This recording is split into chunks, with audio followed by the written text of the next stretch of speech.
नमस्कार बंधुरा आजकेर आमार रेसिपि सुजिर रसगोल्ला। आज के आमी सुजिर रसगोल्ला बानिये निয়েছি। देखुन 10 टाका सुजिते कत रसगोल्ला करा जाए। आपनारा ना देखले विश्वासई करते पारबेन ना। ताहले आमार এই রেসিপিটি আপনারা সম্পূর্ণ দেখতে থাকুন। आशा করছি আপনাদের সবার ভালো লাগবে। বন্ধুরা এই সুজির রসগোল্লা বানানোর জন্য আমি প্রথমেই চিনির শিরাটা তৈরি করে নিচ্ছি। প্রথমেই এরকম বাটির এক বাটি নিলাম চিনি, আবার ওই বাটি মেপেই নেব আমি জল। ওই বাটি মেপে নিচ্ছি 2 বাটি জল। যতটা চিনি নেবেন তার ডবল জল দিয়ে দেবেন। এই চিনির শিরাটা খুবই পাতলা হবে, শুধু চিনিটা গলে গেলেই হবে। এইভাবে জল নিতে হবে। এবার দিয়ে দিচ্ছি 2টো এলাচ, একটু মুখটা ফাটিয়ে এর ভেতরে দিয়ে দিচ্ছি।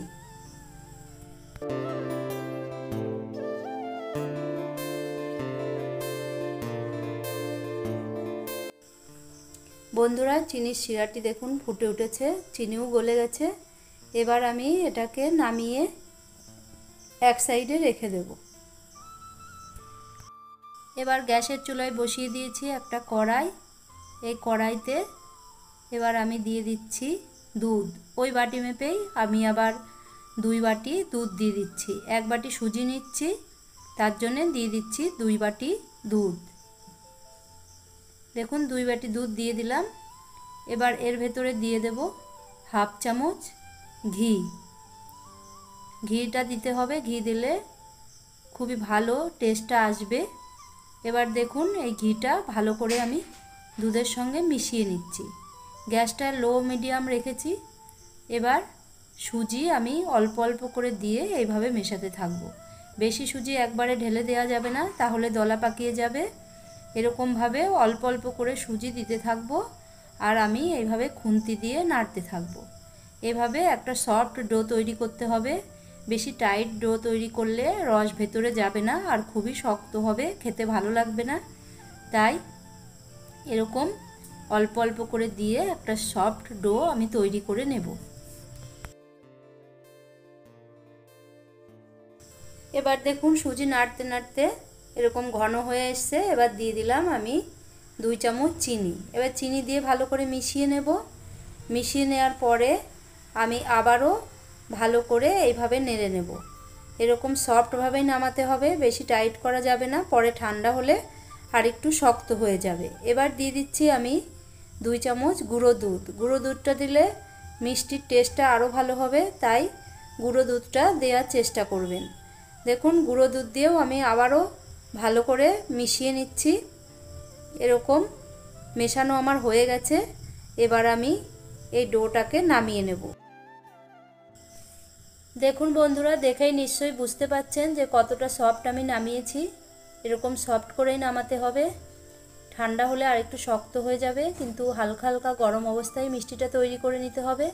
বেশি ঠান্ডা হয়ে গেলে, শক্ত হয়ে গেলে আবার মিষ্টির শেপটা ভালো দেওয়া যাবে না, গোল করা যাবে না। দেখুন বন্ধুরা, এবার ঠান্ডা হয়ে গেছে, হাতে সহ্য করার মতো গরম আছে। দেখুন এবার হাত দিয়ে আমি এইভাবে ভালো করে মেখে নিচ্ছি। দেখুন দেখেই নিশ্চয়ই বুঝতে পাচ্ছেন যে কতটা সফট হয়েছে ডোটা। এইভাবেই আপনারা তৈরি করে নেবেন। এবার ভালো করে আমি মেখে নিচ্ছি আর হাতে আমি একটু ঘি মাখিয়ে নিচ্ছি। এরকম হাতে ঘি মাখিয়ে নিয়ে তারপরে আমি এখান থেকে সুজি নিয়ে মিষ্টিগুলো তৈরি করব।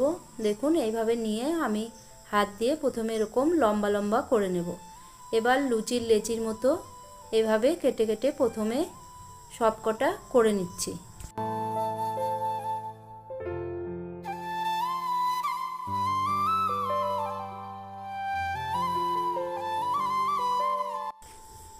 বন্ধুরা সবকটা লেচি আমি কেটে নিয়েছি প্রথমে।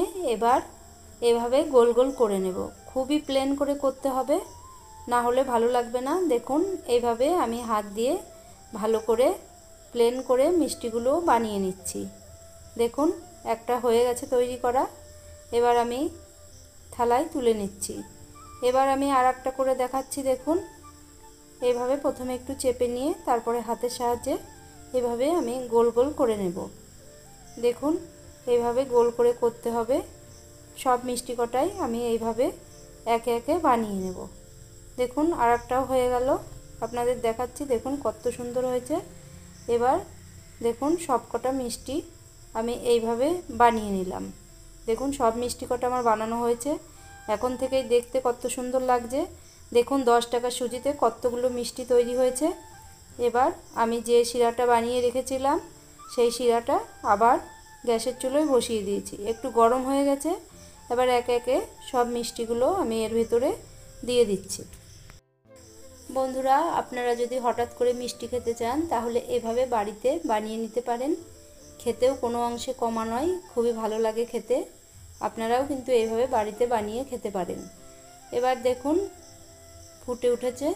এবার আমি একটা ঢাকনা চাপা দিয়ে 5 মিনিট জাল করে নিচ্ছি। দেখুন 5 মিনিট হয়ে গেছে। এবার আমি মিষ্টিগুলো নামিয়ে নেব। দেখুন ফুলে আরও বড় বড় হয়ে গেছে। এবার মিষ্টিগুলো আমি নামিয়ে ঠান্ডা করে নিচ্ছি, নিয়ে আপনাদের দেখাচ্ছি কেমন হয়েছে। দেখুন কতগুলো মিষ্টি তৈরি হয়ে গেছে। বন্ধুরা, আমার এই মিষ্টির রেসিপিটি যদি আপনাদের ভালো লাগে তাহলে ভিডিওটিতে একটি লাইক দেবেন আর চ্যানেলটি সাবস্ক্রাইব করে বেল নোটিফিকেশনটি অন করবেন। তাহলে আমি যে ভিডিওটি দেব সর্বপ্রথম আপনার কাছে পৌঁছে যাবে। তাহলে দেখুন মিষ্টিগুলো নামিয়ে নিচ্ছি। দেখেই নিশ্চয়ই বুঝতে পারছেন কতটা সফট তৈরি হয়েছে। দেখুন কতগুলো মিষ্টি হয়ে গেছে। এবার সব মিষ্টিগুলোই আমি এইভাবে একটা বাটিতে নামিয়ে নিলাম। বন্ধুরা দেখুন কতটা সফট হয়েছে, আপনাদের তো দেখাচ্ছি। এবার দেখুন একটা মিষ্টি আপনাদের আমি চামচ দিয়ে কেটে দেখাচ্ছি কতটা সফট হয়েছে। দেখুন কাটা দেখেই বুঝতে পারছেন কতটা সফট হয়েছে। দেখুন আজকের ভিডিও এ পর্যন্তই, দেখা হচ্ছে অন্য ভিডিওতে।